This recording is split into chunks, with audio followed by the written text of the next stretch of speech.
Hello everyone, Shrimati मोहर देवी Tapadia girls college के इस यूट्यूब चैनल में आप सभी का मैं नील नायक बहुत बहुत स्वागत करता हूं। आज का हमारा जो टॉपिक है वो रहेगा अर्थशास्त्र पे। हम आज स्टार्ट करने जा रहे हैं बिजनेस इकोनॉमिक्स, हमारी जो बुक्स है उसका एक छोटा सा पार्ट्स। अर्थशास्त्र से स्टार्ट करते हैं। सबसे पहले इकोनॉमिक्स, अर्थशास्त्र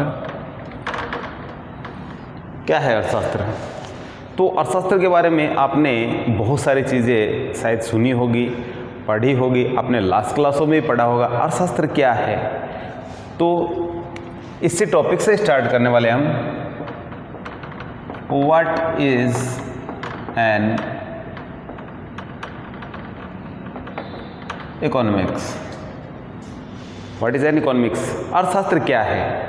तो इसका जो सिंपली अर्थ है, वैसे तो आपने कोई कहेगा कि भी अर्थशास्त्र, अर्थ का शास्त्र, अर्थ का मतलब पैसे से होता है, ठीक है। तो पैसे का शास्त्र का मतलब ज्ञान से होता है। पैसे का ज्ञान, पैसा किस तरीके से आता है, किस तरीके से जाता है, किस तरीके से बचाया जा सकता है, कहाँ कहाँ हम इसको खर्च करते हैं। तो वो सारी की सारी चीज़ें यानी धन से जुड़ी हुई, यानी पैसे से जुड़ी हुई सारी चीज़ें वो किस में शामिल होती है, वो अर्थशास्त्र में शामिल होती है।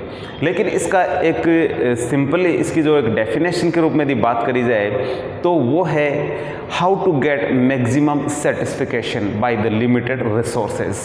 सीमित संसाधनों से अधिकतम संतुष्टि किस प्रकार प्राप्त की जाए, यही अर्थशास्त्र है।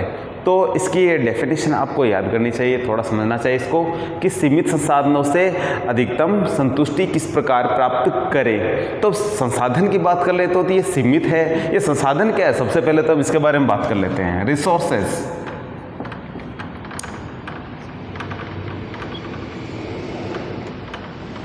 रिसोर्सेज यानी संसाधन।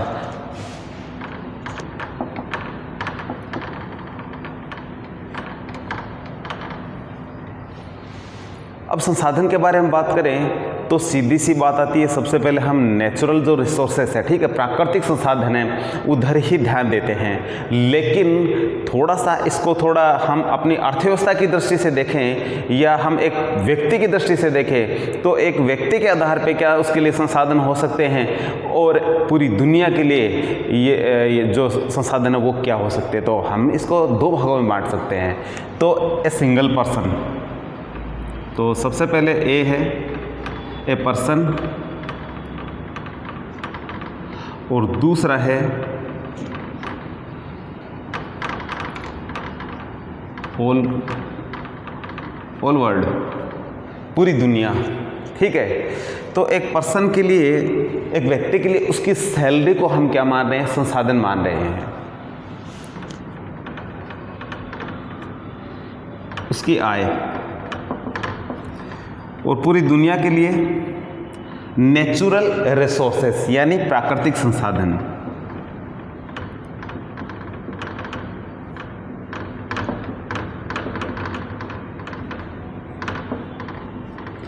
तो एक व्यक्ति के लिए उसकी आय, उसके लिए रिसोर्स है, जबकि प्राकृतिक संसाधन भी उसके लिए है। बट इसको थोड़ा सा हम थोड़ा सा और गहराई से थोड़ा इसको स्टडी करेंगे तो और आसानी से आपको समझ में आएगा कि रिसोर्सेज को हम किस तरीके से समझ सकते हैं। एक व्यक्ति की आय है, ठीक है, वो एक निश्चित आय होती है, ये नहीं है कि कभी कम हो जाती है तो अचानक ज़्यादा हो जाती है, या उसको एवरेज रूप में देखें, ठीक है। यदि एक जैसे मान लो एक सैलरी पर्सन आदमी है तो उसकी सैलरी फिक्स होती है। कमीशन वाले कहेंगे तो आप इसकी तो आगे पीछे हो जाती है, बट उसका यदि ऑल ओवर एक साल की हम सैलरी निकालते हैं, उसका एवरेज निकालते हैं तो लगभग उसके वो उतना सा ही खर्चा करता है, ठीक है। तो कहने का मतलब ये है कि उसकी जो आय है वो एक लिमिट की होती है, उसको उसके अनुसार ही सारा खर्चा करना पड़ता है। अब वो किस किस रूप में वो जो एक्सपेंसेस करता है, खर्चे करता है। एक व्यक्ति है जो फूड,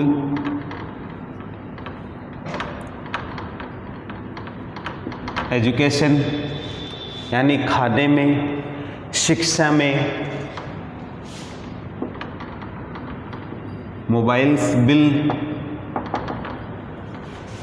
इलेक्ट्रिक बिल, ठीक है। और प्लस जो बचेगा उसका वो सारा क्या हो जाएगा, सेविंग्स हो जाएगा। कहने का मतलब एक व्यक्ति कहाँ खर्चा कर सकता है, खाने में खर्चा कर देता है, अपने बच्चों की शिक्षा पे खर्चा कर देता है, इसके अलावा विभिन्न प्रकार के बिल है, बिजली पानी और आदि के वो एक्स्ट्रा, और छोटे मोटे दवाइयों में बीमारियों में पैसा खर्च हो जाता है। इसके अलावा जो एंड में उसके पास बचे उसको सेविंग में वो बचा के रखता है। तो वो सोच समझ के करता है कि वो एक लिमिट में ही है। यदि वो सारा का सारा पैसा एक साथ ही खर्च कर दे तो फिर उसके बड़ी दिक्कत होने वाली होती है। क्यों? क्योंकि सपोज कीजिए एक व्यक्ति की सैलरी 20,000 रुपये है। अब 20,000 रुपये उसको ये मानता है वो कि 10,000 रुपये तो फूड में, खाने में लगा देता है, ठीक है, और 2,000 रुपये एक्स्ट्रा और मान लेते हैं, एक्स्ट्रा खर्चे मान लेते हैं। 8,000 उसकी क्या हो जाती है, सेविंग। तो सेविंग उसकी 8,000 है। लेकिन यदि वो ये सोच ले कि नहीं हमारे पास तो एलईडी टीवी नहीं है, एलईडी टीवी ले आते चलो, तो वो एलईडी टीवी 22,000 रुपये का 2,000 कहीं से और से ले लिया, 20,000 अपनी सैलरी के लगा दिए। तो इस तरीके से उसने उसके लिमिट से ज़्यादा काम कर दिया है। अब उस पूरा महीना वो किस तरीके से अपना राशन का और का हर चीज़, एजुकेशन का, बच्चों की शिक्षा का और का हर चीज़ों को देखते हुए वो किस तरीके से चलाए उस पूरे महीने को, तो किस तरीके से उसकी कितनी कितनी दिक्कत आएगी। तो ये उसको बहुत सोच विचार करना पड़ता है, क्योंकि सैलरी क्या है, ये संसाधन किस रूप में माना है, इसको लिमिट में माना है, और ये लिमिट में आप इसको हिसाब से खर्चा करोगे। थोड़ा थोड़ा बचा के भी आप ले सकते हो। यदि एक साथ इसको हम यूज़ में लेंगे तो हालत क्या होगी, खराब होगी, परेशानी आएगी। जैसा कि हमने कहा कि एक साथ ही उसने एक दिन ही खर्च कर दिया एलईडी टीवी, लेकिन खाएगा क्या, खाने का और का पूरा महीना किस तरीके से लेगा, तो दिक्कतें आती है इस तरीके से। तो वो मैं बात कर रहा हूँ दिक्कत है। तो इस तरीके से एक साथ यदि इसको हम पूरी सैलरी को यदि खर्च कर दे तो हमें परेशानियों का सामना करना पड़ेगा आगे आने वाले दिनों में। इसी प्रकार से बात करें हम पूरे दुनिया के लिए प्राकृतिक संसाधन की बात करें, तो जो प्राकृतिक संसाधन है, नेचुरल रिसोर्सेस है, ये भी सारे के सारे लिमिट के ही है। यदि पूरी दुनिया सारे के सारे इनको कंजप्शन कर रही है, लगातार इनका उपभोग कर रही है, तो ये सारा का सारा क्या हो जाएगा, समाप्त हो जाएगा। और समाप्त होने के बाद में आने वाली जो हमारी पीढ़ियां हैं उनके लिए नहीं बचेगा। इसीलिए कहा जाता है कि जो नेचुरल रिसोर्सेस है सारे के सारे क्या लिमिट्स में है, इनको आप थोड़ा सा अच्छे से सोच समझते हुए यूज लो, अदरवाइज आने वाली पीढ़ियों के लिए या हो सकता है आपके लिए ही ये समस्या का कारण बन सकते हैं। यदि सारे के सारे, क्योंकि जितने आबादी फैलेगी उनको क्या चाहिए, जैसे नेचुरल रिसोर्स की बात करता हूँ, जैसे फॉरेस्ट जंगल है, जंगलों से हम लकड़ी लेते हैं विशेष रूप से, ठीक है। तो जितने भी लोग रह रहे हैं दुनिया में उनके लिए फर्नीचर चाहिए रहने के लिए। बहुत सारे लोग तो मकान भी बनाते हैं, ठीक है, फर्नीचर से, तो सॉरी ये लकड़ी से, तो इनके लिए भी वो फर्नीचर और जो लकड़ी चाहिए मकान बनाने के लिए, रहने के लिए। तो सोचो ज़रा, वो जितने भी फॉरेस्ट है, जंगल है, सारी लकड़ियाँ काट काट के वो फर्नीचर बना लेंगे, मकान बना लेंगे, या अन्य जगह इन्वेस्ट कर देंगे, दूसरी जगह काम में ले लेंगे लकड़ी को, तो फिर पेड़ कहाँ से मिलेंगे, अब ऑक्सीजन खत्म हो जाएगी हमारे लिए, ठीक है ना। तो इसके लिए ज़रूरी है कि उनको लिमिट में ले, ठीक है। जितना आप यदि काट रहे हो लकड़ी को, उतनी क्या है, हमें नई और पेड़ उगाने चाहिए हमें, ठीक है। नई क्रॉप्स को हमें आगे और बढ़ाना चाहिए, जिससे कि आने वाली पीढ़ियों के लिए कोई ऐसा दिक्कत का मामला नहीं है। इसी प्रकार से जो खाद्य सामग्री है, ये जंगलों से हमें बहुत सारी ऐसी चीज़ें मिलती है, वो यदि सारी हम लोग खा जाएंगे तो फिर आने वाले लोगों के लिए क्या बचेगा, ठीक है। और इसी प्रकार से यदि नेचुरल रिसोर्सेज जैसे पीने का पानी, यदि हम इसको अच्छे से यूज़ नहीं लेंगे, तो यदि इसको वेस्ट ज़्यादा करेंगे, तो आने वाले टाइम में है जो बिल्कुल ये दिक्कत होने वाली है पीने के पानी की भी, ठीक है। यदि हम बात करें वर्तमान में, आप देख रहे हो कृषि जो ट्यूबवेल जगह जगह खोद रखे हैं, तो पानी का जो जल का स्तर है ना, पहले 30-40 साल पहले की बात करें तो 200 फुट में पानी आ जाता था, लेकिन अब 450, 500, 600 फीट खोदते हैं तब जाकर के पानी।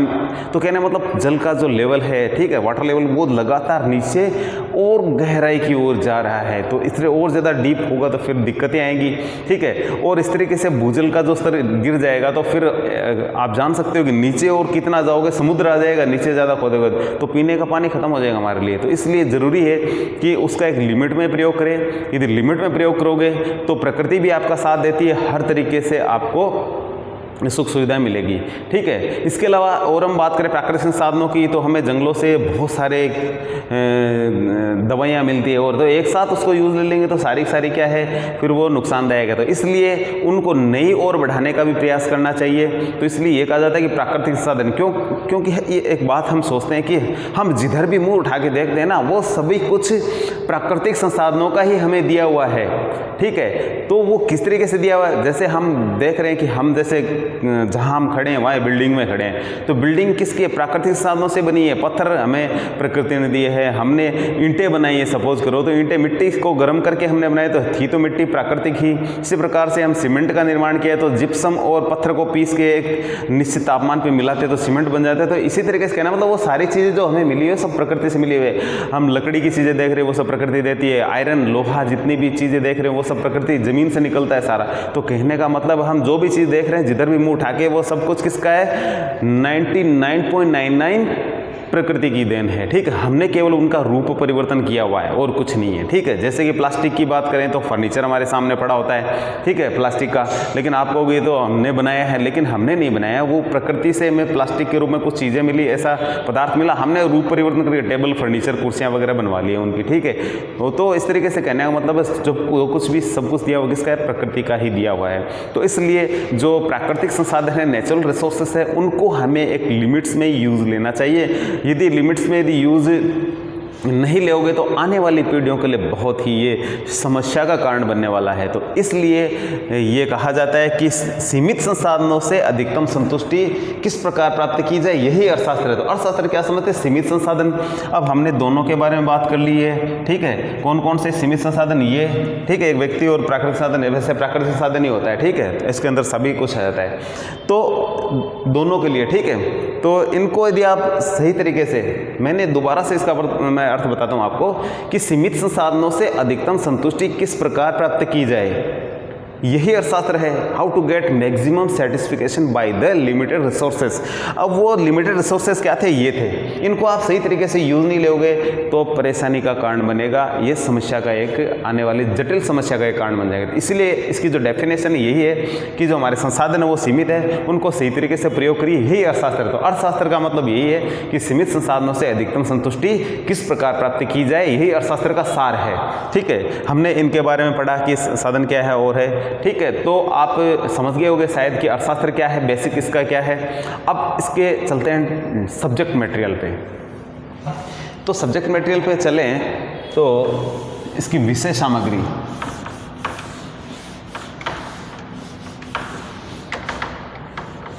तो आप लास्ट क्लासों में थोड़ा बहुत इसके बारे में पढ़ के आए हो।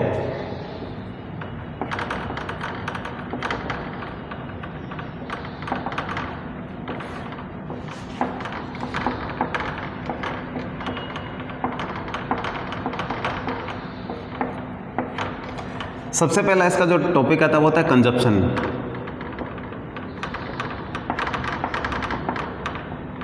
यानी उपभोग। उपभोग क्या होता है, हम नॉर्मली देखते हैं कि उपभोग का मतलब जैसे कोई चीज़ को काम में ले लेते हैं। ठीक है, अभी हमारे पास कुछ खाने वाली चीज़, सपोज हमारे पास एक चॉकलेट है 5 रुपये वाली, अभी हमारे सामने तो एक अच्छी चीज़ है, उपयोगी वस्तु है, लेकिन हमारे पेट में जाता है क्या, उसका उपभोग हो जाता है। तो इसका मतलब क्या समझते हो, जैसे मेरे पास ये पेन है, ये लिखते लिखते एक बार ख़त्म हो जाएगा, इसको फेंकना पड़ेगा, यूज एंड थ्रो यदि कोई चीज़ है तो फेंक दे, तो फिर इसका उपभोग हो चुका होता है। इसका मतलब समझ रहे हो उपभोग का, इसका मतलब ये है किसी वस्तु की उपयोगिता को समाप्त कर देना, क्या कहलाता है, उपभोग कहलाता है। तो ये एक इंपॉर्टेंट गुड्स, ये एक यूजफुल जो गुड्स था, एक आइटम था। ठीक है, लेकिन इसका उपयोग होने के बाद में इसकी यूजफुलनेस क्या हो जाती है, एंड हो जाती है, समाप्त हो जाती है। तो किसी भी चीज़ की हम यूजफुलनेस समाप्त कर देते हैं तो उसको क्या कहते हैं, उपभोग कहते हैं। ठीक है, यदि इसको सही तरीके से हिंदी में इसको कहें क्या, कि किसी वस्तु की उपयोगिता को समाप्त कर देना क्या कहलाता है, उपभोग कहलाता है, कंजप्शन कहलाता है। ठीक है, क्यों, क्योंकि कोई भी चीज़ है वो क्या होती है, यूजफुल होती है। ठीक है, और उसकी यदि यूजफुलनेस यदि आप समाप्त कर दोगे तो उसका उपभोग माना जाएगा। ठीक है, यदि कोई रास्ते में ऐसा बड़ा पत्थर पड़ा है, यूजफुल नहीं है, तो उसमें कोई मतलब ही नहीं है, उसकी उपयोगिता समाप्त कहाँ से होगी, तो उसको तो फेंक देते हैं। लेकिन जिस वस्तु में उपयोगिता होती है उसकी उपयोगिता आप समाप्त कर देते हो तो क्या कहलाता है, उसका कंजप्शन। जितने भी खाने वाली चीज़ें आप उनको खा करके आप क्या करते हो, उनका वो कर लेते हो। इसी प्रकार से हम कुछ कॉपी पेन वगैरह है तो इनको क्या कर लेते हैं हम, जैसे जैसे इनका काम हो जाता है पूरा, जैसे रिफिल खत्म हो गई, यूज़फुलनेस हो जाए ना उसकी ख़त्म हो जाती है, तो इसका मतलब उसको फेंक देते हैं। कॉपी भर गई है, पहले कॉपी यूज़फुल थी, खाली थी, लेकिन भरने के बाद में अब वो यूज़फुल नहीं है, तो इस तरीके से उसका भी उपभोग हो जाता है। तो इसी प्रकार से हम ये समझते हैं उपभोग को। तो किसी वस्तु की उपयोगिता को समाप्त करना क्या कहलाता है, उपभोग कहलाता है। दूसरा इसका जो टॉपिक है वो है प्रोडक्शन।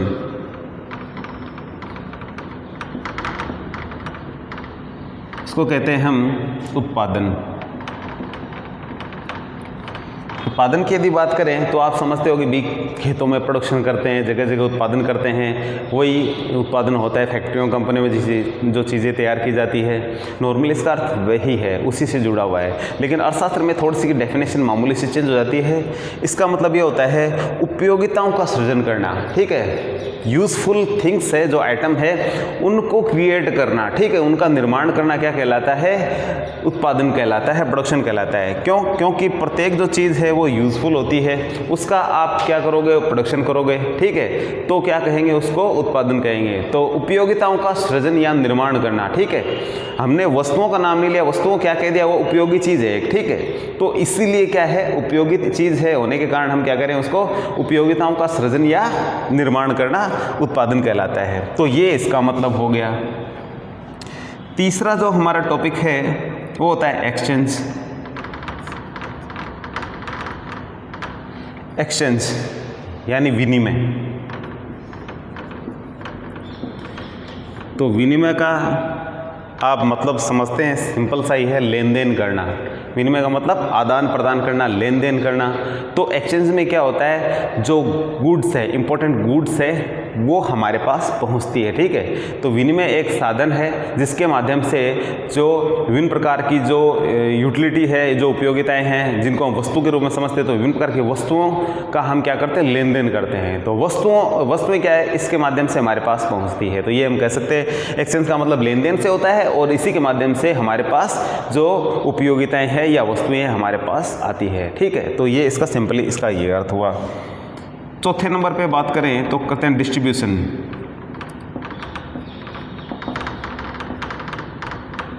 वितरण।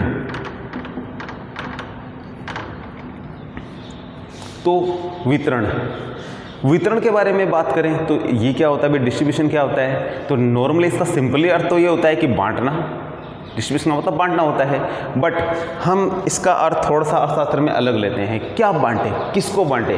तो ये आता है कि जो फैक्टर ऑफ प्रोडक्शन है, उत्पत्ति के जो संसाधन है, उनके पारिश्रमिक का वितरण किस प्रकार से हम करें, ये वितरण है, ठीक है। जब अर्थशास्त्र में वितरण की बात करेंगे तो क्या होगा, जो फैक्टर ऑफ प्रोडक्शन है, ये उत्पत्ति के साधन है, उनके पारिश्रमिक का वितरण करना, उनके रेमुनरेशन का डिस्ट्रीब्यूशन करना क्या कहलाता है, डिस्ट्रीब्यूशन कहलाता है। अब थोड़ी बात कर लेते हैं कि जो फैक्टर ऑफ प्रोडक्शन क्या है। फैक्टर ऑफ प्रोडक्शन, तो सबसे पहले इसमें आता है लैंड, भूमि,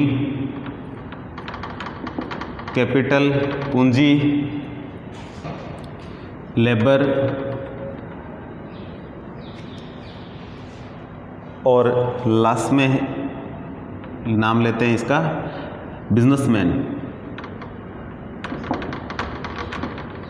बिजनेसमैन और एडवेंचरर भी कह सकते हैं इसको।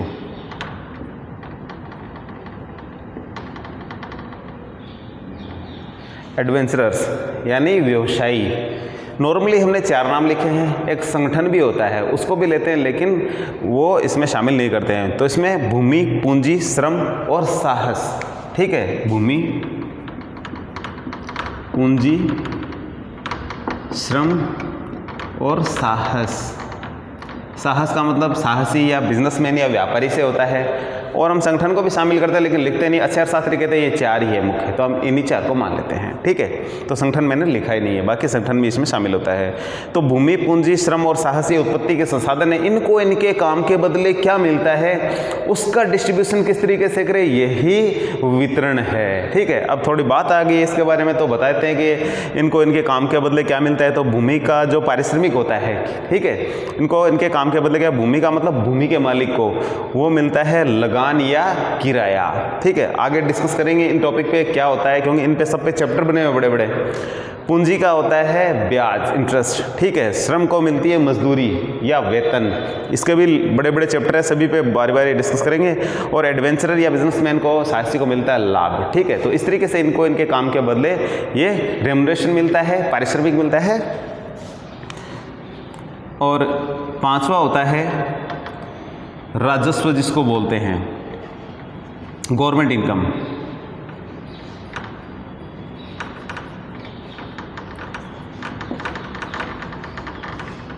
गवर्नमेंट इनकम यानी राजस्व।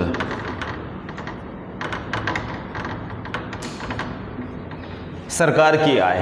ठीक है, तो ये भी एक टॉपिक है लास्ट हमारा इसमें। सरकार की आय किस माध्यम से होती है आप जानते हो, टैक्स के माध्यम से होती है। सरकार के बहुत सारे ऐसे सर्विसेज है उनके माध्यम से इनकम होती है। तो दंड जुर्माने के रूप में बहुत सारे जो सरकार पैसे वसूल करती है वो भी सरकार की आय में ही आता है। इस प्रकार से छोटे मोटे जो उद्योग के रूप में भी आप देखते हो कुछ सरकार के, जैसे परिवहन जो सिस्टम है, कहने को सेवाएं हैं लेकिन इनसे इनकम भी होती है सरकार को। जैसे रेल है, रेल से अच्छी इनकम करती है सरकार। मालगाड़ियाँ चलती है, अच्छा इनकम। अभी लॉकडाउन के टाइम में मालगाड़ियों से बहुत माल ढुलाई हुई और अच्छा पैसा कमाया सरकार ने। तो कहने मतलब ये सारे इनकम के सोर्सेज है। इसके अलावा फीस, चंदा वगैरह किसी भी माध्यम से जो पैसा आता है वो सारा क्या है, ये इसी के अंतर्गत शामिल करते हैं सरकार की आय में। तो सरकार की आय है वो क्या, राजस्व है। ठीक है, गवर्नमेंट इनकम इसको समझते हैं। तो ये सारे के सारे हमारे क्या थे, जो सब्जेक्ट मटेरियल के पार्ट थे। आज हमने इनके बारे में पढ़ा। ठीक है, तो आप इन सभी के नोट्स बनाइए। तो आज के वीडियो में इतना ही, मिलते हैं नेक्स्ट वीडियो में। तब तक के लिए धन्यवाद। अपने वीडियो को लाइक कीजिए, वीडियो को शेयर कीजिए और चैनल को सब्सक्राइब करना नहीं भूलें। Thank you.